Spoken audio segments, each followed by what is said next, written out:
어릴 때의 이야기. 예전에 가족끼리 살던 사택 옆에 폐차장이 있었다. 논 2개쯤 되는 부지에 온갖 차들이 난폭하게 쌓여있다. 아직 탈만한 비교적 깨끗한 차부터 앞뒤가 잔뜩 찌그러진 사고차라는 걸 한눈에 알만한 차까지 다양했다. 사택에는 나와 또래들도 많아서 나를 포함 5의 이른바 소꿉친구 같은 애들과 누구네 집에 모여서 놀거나 공원에서 노는 일이 일과였다. 우리는 오전 중에 모여서 막과자집에서 과자를 사고 공원에서 시끌벅적 놀고 있었다. 정오도 지나고 한바탕 논 느낌이 가득해지자 다음엔 뭐라고 놀지? 라는 리더격인 A의 한마디에 그 자리에 침묵이 흘렀다. 모두가 입을 다물고 생각하고 있는데 제일 장난꾸러기였던 B가 막 생각났다는 듯 손뼉을 치며 폐차장에다 비밀기지 만들러 가지 않을래? 라는 놀라운 제안을 꺼냈다.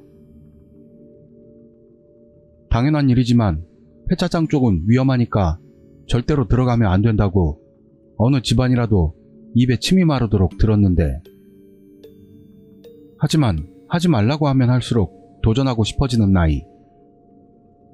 그 뭔가에 반항한다는 느낌이 스릴로 바뀌는 데는 그리 오래 걸리지 않았다. 나와 A는 승낙했지만 C와 D는 위험하니까 안 돼. 라든가 점심 먹을 때 다 돼서 안 돼. 같은 말을 하면서 이탈. 나, A, B는 모두 맞벌이 집안으로 엄마도 이 시간에는 없고 밥 먹으라고 부르러 올 걱정도 없었기 때문에 C와 D에게는 절대로 부모님에게는 말하지 말라고 못을 받고 폐차장으로 향했다. 그 폐차장은 지금으로 본다면 상상도 못할 일이지만 잠금장치는커녕 벽이나 울타리 등의 경계도 없어 들어가려면 아이들도 쉽게 들어갈 수 있게 되어 있었다. 게다가 평소는 직원들의 출입도 없어서 거의 모든 기간이 사람이 없었던 것이다. 우리는 만약을 위해 주위를 한번 둘러보고 아무도 없다는 것을 확인하고 나서 안으로 침입했다. 통로 옆으로 수북이 쌓인 자동차들.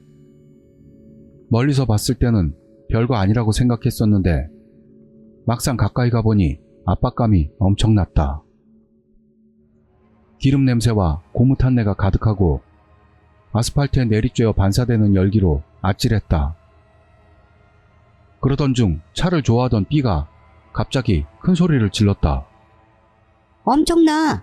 저건 닛산 페어레이디 Z잖아.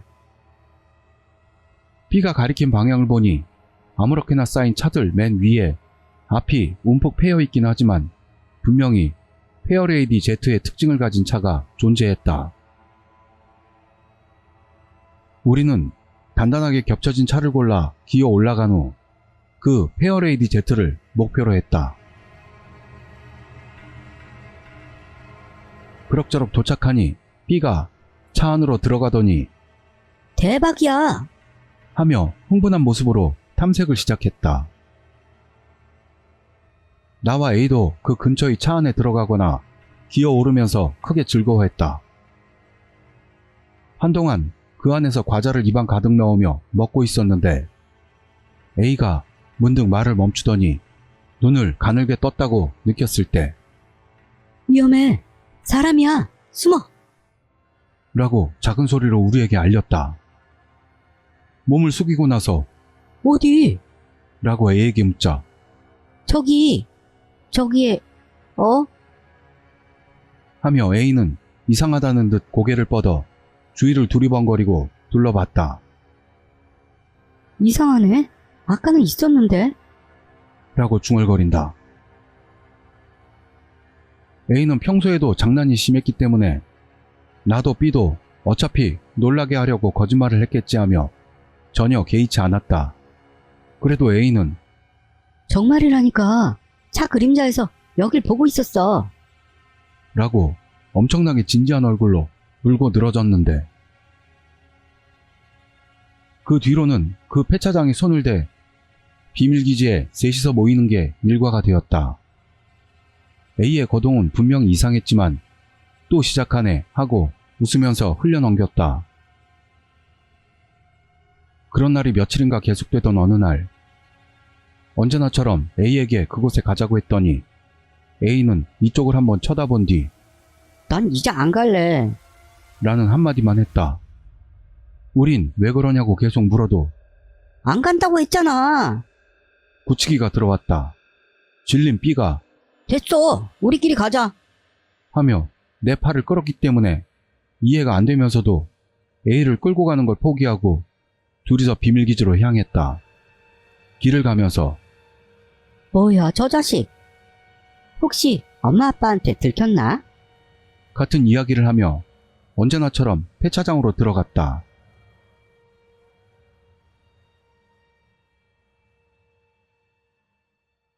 평소와 전혀 다를 것 없는 폐차장.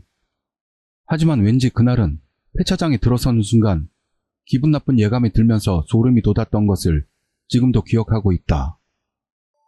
오늘은 분명 둘만이라서 그런가? 뭔가 이상한 느낌이 드네.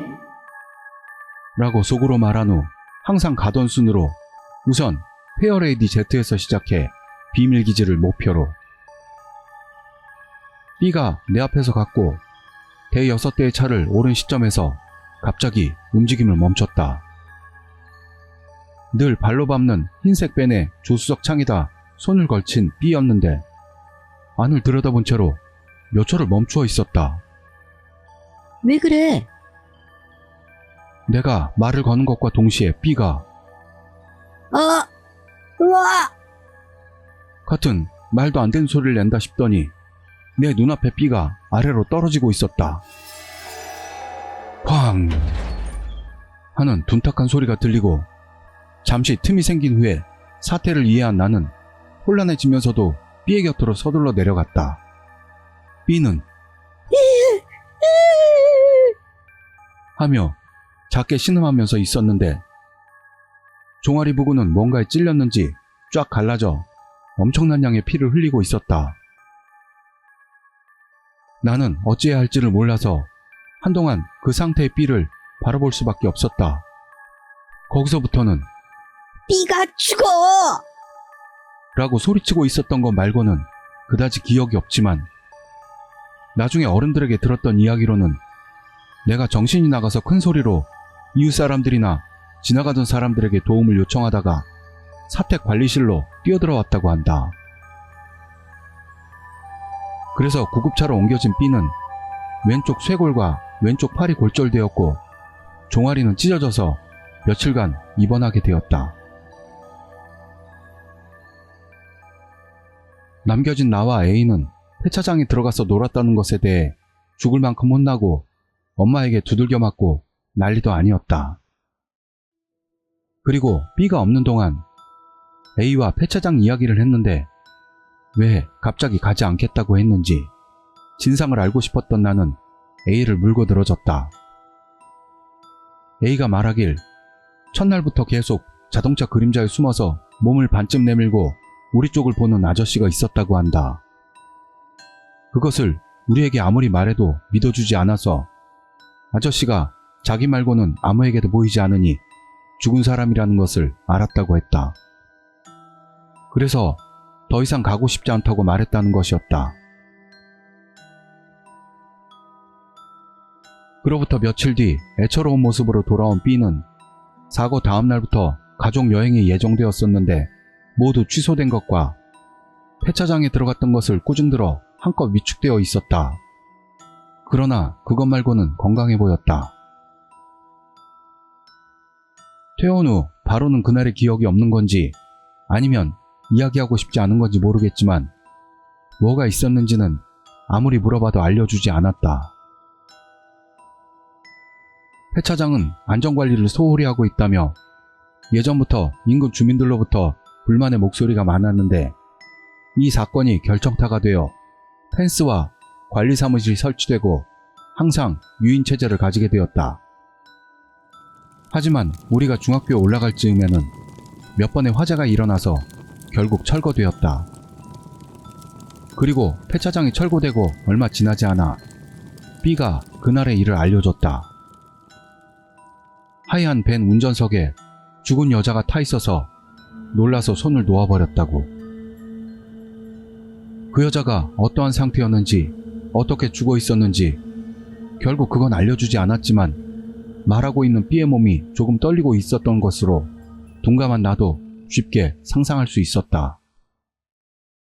폐 차장은 30년이 지난 지금도 논밭으로 변하지도 않고 건물도 서지 않고 황폐한 갱지로 그대로 남아있다.